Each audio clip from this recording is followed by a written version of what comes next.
restrição de importações implementada em grande parte dos países da América Latina no período pós-guerra acelerou um processo de industrialização que estava destinado a satisfazer quase exclusivamente as necessidades do mercado interno. O papel ativo do Estado tem uma importância decisiva nesse processo, investindo em obras de infraestrutura, expandindo os serviços públicos, produzindo bens. No final da década de 80, surge um discurso neoliberal com duras críticas ao Estado desenvolvimentista e com a propaganda feroz gabando as bondades do mercado.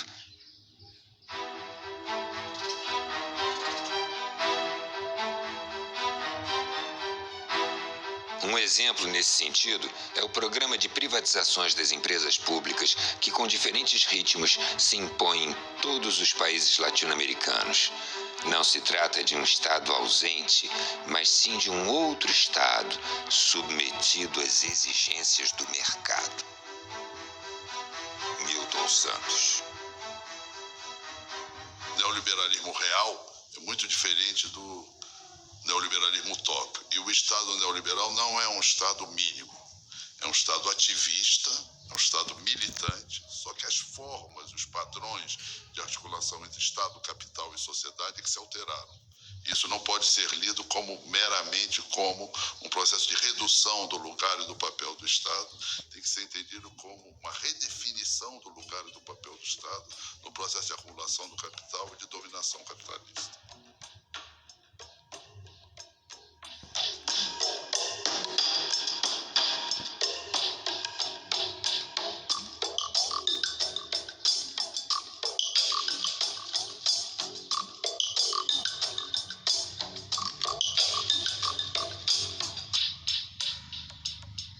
Fernando Collor e Fernando Henrique Cardoso, os Fernandos comprometem o Brasil num projeto de inserção na globalização mundial e, ao mesmo tempo, subpriorizando o desenvolvimento das forças produtivas internas. E, para isso, então, você faz o quê? Desmantela a proteção aduaneira, desmantela as instituições públicas ligadas ao processo de desenvolvimento das forças produtivas. É uma coisa impressionante. É absolutamente impressionante o que aconteceu.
Saúde, educação, transporte e segurança estão sendo tratados como mercadoria, da mesma forma que aparelho celular, carro financiado, televisores de 50 polegadas e outros produtos.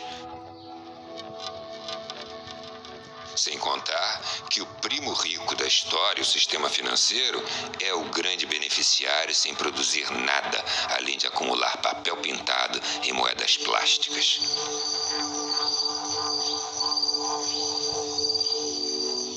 As florestas, os oceanos, os rios, o subsolo e até mesmo o ar são disputados por grupos privados como commodities a serem negociadas pelas bolsas de valores mundo afora.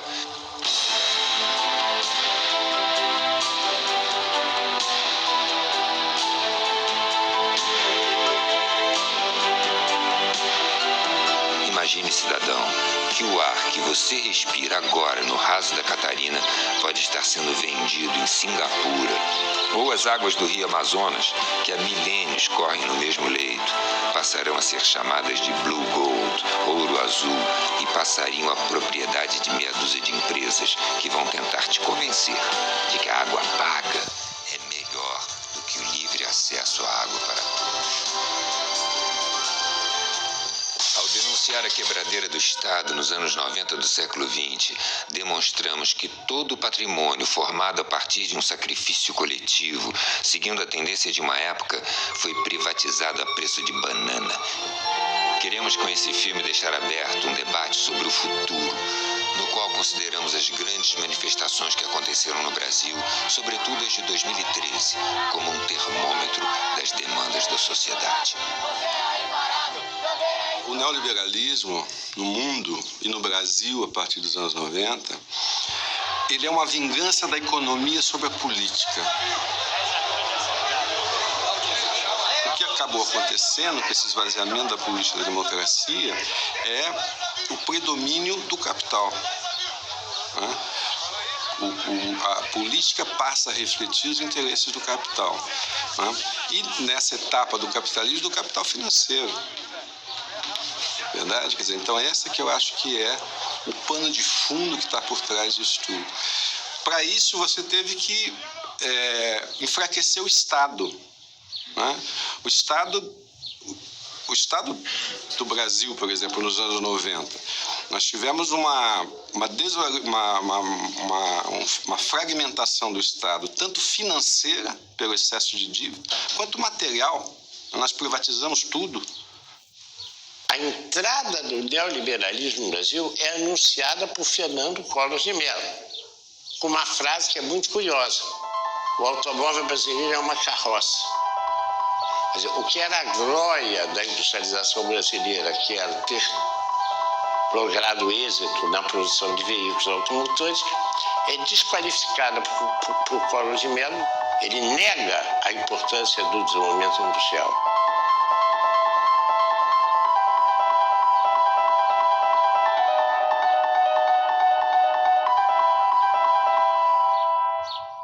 Fernando Henrique Cardoso é muito mais sofisticado. Ele não faz esse tipo de discurso.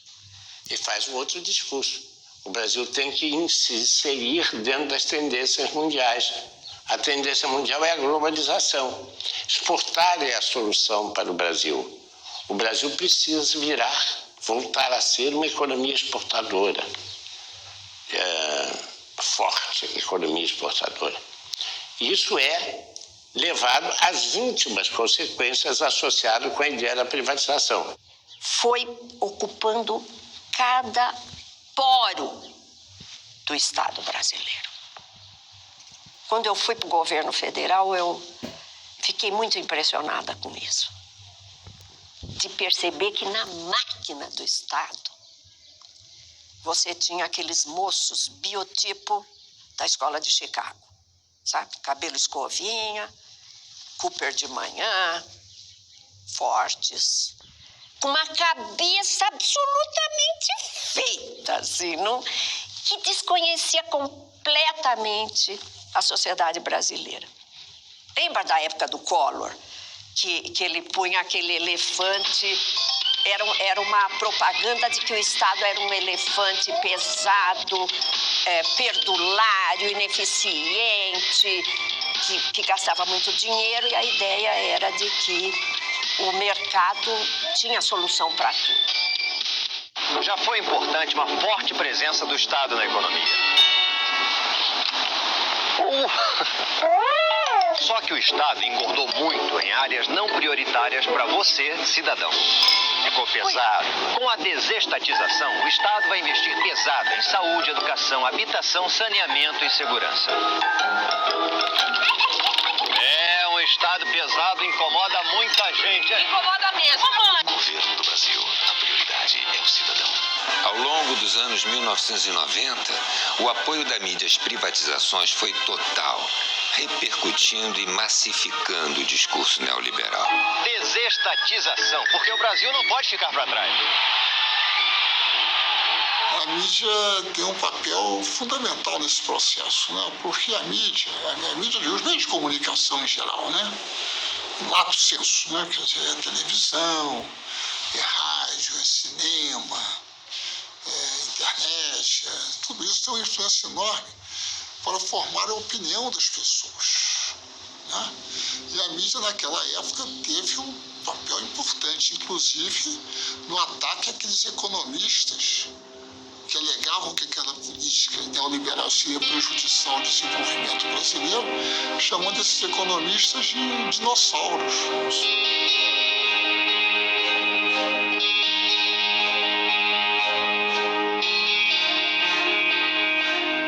E a mídia se esforçou nesse sentido de uma forma extraordinária, né? Justamente por causa dos seus vínculos com os grandes interesses econômicos.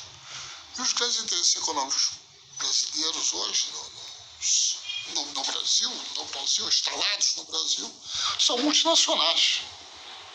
E os nacionais, muitas vezes, também estão vinculados a eles. O povo brasileiro perdeu o controle sobre suas principais riquezas, que foi o minério, que foi os transportes e também, que pouca gente se lembra, a venda de 40% das ações da Petrobras pertence a acionistas capitalistas, que a maioria deles moram nos Estados Unidos, porque o que interessa é a contabilidade das empresas.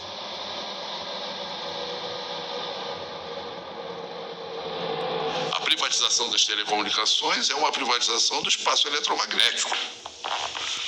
A privatização do setor elétrico é, num certo sentido, a privatização dos nossos rios. A privatização das grandes mineradoras é a privatização de parte do nosso território. Quer dizer, territórios controlados pela Vale do Rio Doce, por grandes empresas mineradoras, hoje são distritos privados. Tem a dimensão da perda de elementos fundamentais da soberania nacional transferidos para o setor privado e, em boa parte, setores internacionais.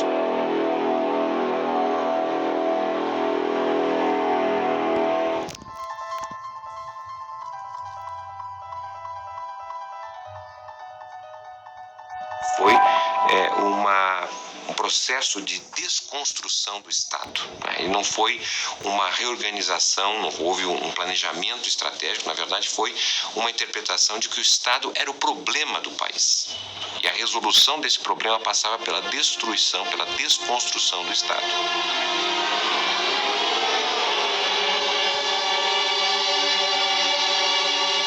Nesse sentido, nós tivemos um processo de privatização que, segundo nossos estudos, foi o segundo maior processo de privatização da década de 90. Ele foi apenas menor quando comparado com a desconstrução do antigo experiência da União Soviética.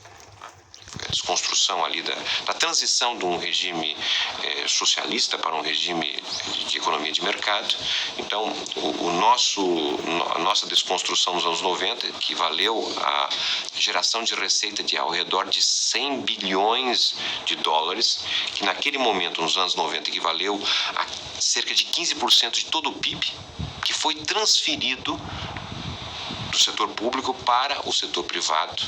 E em grande parte dessa transferência significou um engrandecimento em termos de riqueza de determinadas famílias e grupos estrangeiros, sem a contrapartida, porque nós tivemos simultaneamente a essa privatização uma redução de 500 mil de postos de trabalho. Essa é uma estratégia americana que ela parte do princípio que num mercado totalmente livre, as empresas americanas, as mega empresas multinacionais americanas, por seu dinamismo tecnológico, pela sua escala, pelo seu poder financeiro, prevalecerão sobre as outras. O neoliberalismo é isso, é você dizer, olha, o Estado é o grande adversário da eficiência econômica. Então é necessário reduzir o Estado ao mínimo. Aí vem as privatizações, né?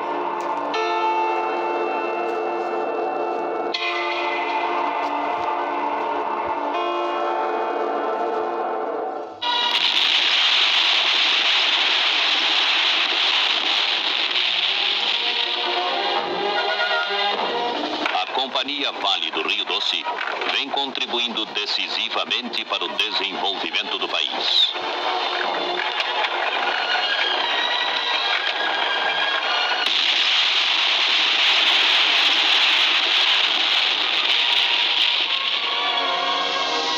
A Vale do Rio Doce foi criada em 1942 pelo presidente Getúlio Vargas. A partir de 1969, a empresa tornou-se a maior exportadora de minério de ferro do mundo e foi estratégica para os planos de industrialização do país. A Vale foi privatizada em 1997 por um valor irrisório em relação ao seu patrimônio e ao seu potencial. Naquela época, já se tinha notícias da reserva mineral da Serra Sul, em Carajás, onde se estima haver 10 bilhões de toneladas de minério. Hoje, este é considerado um dos maiores projetos de extração da empresa, chamado de Projeto S11D.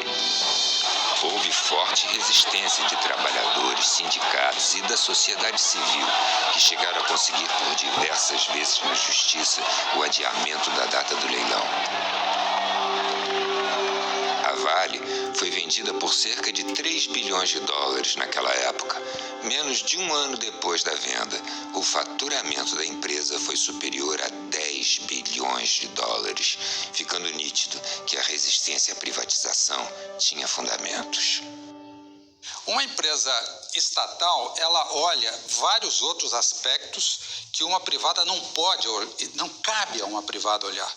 Não é pecado ela não olhar, não lhe cabe olhar isto. A empresa estatal, ela tem esse objetivo maior de olhar o conjunto do país, onde ela possa colocar os seus recursos ou as suas expertise, né, de forma favorável para o país. Ela tem que olhar também para a questão da industrialização associada aos seus projetos. No caso, era uma obrigação da Vale fabricar trilhos aqui e projetar vagões para o Brasil, locomotivas, estimular o desenvolvimento direto de uma indústria ferroviária própria, ter esses cuidados.